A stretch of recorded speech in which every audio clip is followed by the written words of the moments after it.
The people of Gettysburg in the United States are readying themselves for a busy year ahead. 2013 is the 150th anniversary of both the American Civil War's most bloody battle and President Lincoln's immortal Gettysburg Address.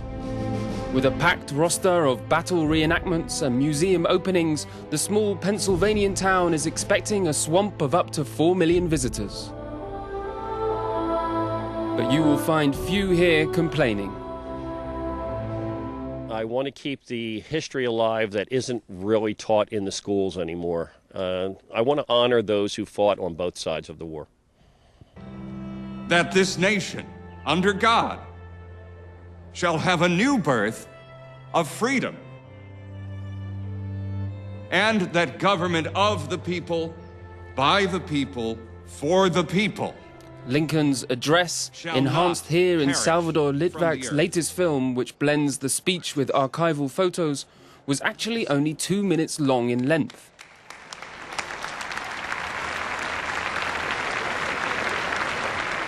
And yet these 270 words, reaffirming democratic principles of freedom and an end to slavery, have since become seared in collective American memory, along with the memory of the battle itself. 51,000 soldiers perished in the mud on July the 3rd, 1863, and the lessons of the greatest loss of life on American soil remain as pertinent as ever. Is there anything Americans can learn from Gettysburg and from the Gettysburg Address today? I think there's hundreds of things you can learn from this battle. You can learn about the cost that it takes to achieve a democracy. You can learn about compromise and what happens when we don't compromise, what happens when we fail to compromise.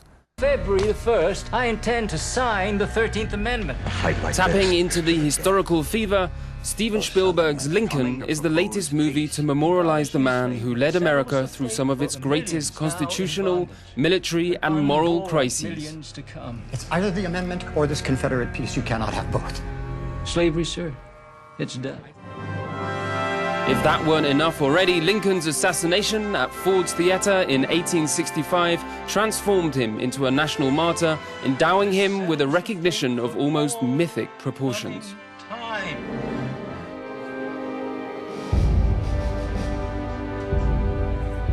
And since the Library of Congress in Washington, D.C. made the original manuscript of Lincoln's Gettysburg Address public for viewing earlier this year, the queues have been snaking around the corner.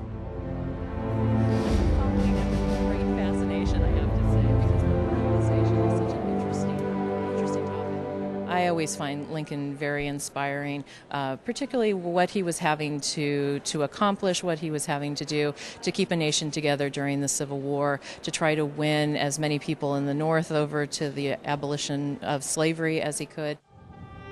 But with the American war wounded back walking the streets of the capital and violent political polemics up on its hill, the past feels as fresh as ever.